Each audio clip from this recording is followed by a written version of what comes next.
รู้ครับผู้กองโอ้ยมันบริยอมดื้อแล้วครับใส่ว่าจ้าว่ามีประโยชน์นะครับโอ้ยมันกลางสุดแล้วครับนัดเทียมเลยตรงอ้อมเอามีแทรกต่อทีเลยโคตรแรกครับกลางแล้วมันตีตะปูใส่แล้วมันเดี่ยวก็มาขึ้นผมก็ต้องเอาขวานตีตะปูมันออกตีมือมันจังหน่อยอะไรปวดหนึ่งเดินชื่อบอกมันเช่นนั้นนะครับ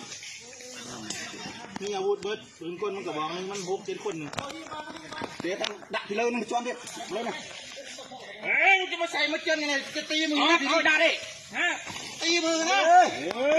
ไปวัดยืดเคลียร์เหมือนฝ่ายใหญ่ดิใหญ่ช่วย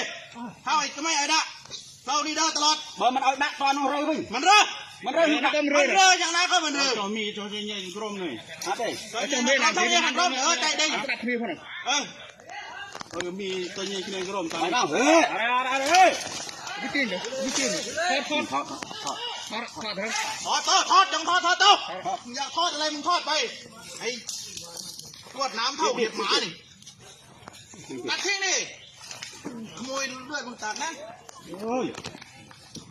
อ้ยบางเล่าไปช่วย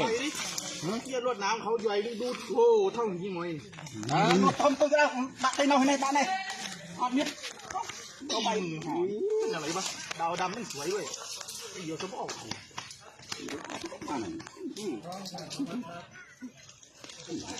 ใช่ครับ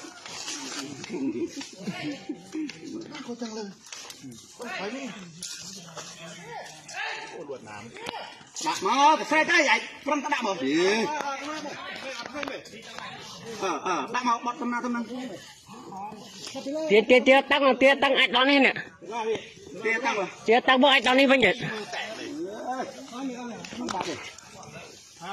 จำเลยถนัดเลยก็ต้องแฝงแล้วมาดักใส่ที่เป็นเต้านี่เดินตลอดมาลงไอ้ดักเลยคือมันดักจ้ะดักเลยคือดักได้คือเนาะได้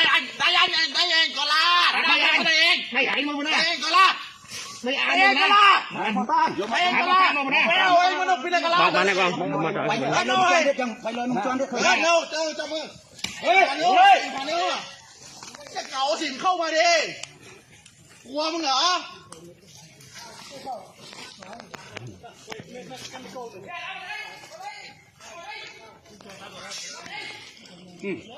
ไม่เป็นไรไปย้อนให้ขึ้นมาไปย้อนให้ขึ้นเอาออกไม่ใช่เอาออกให้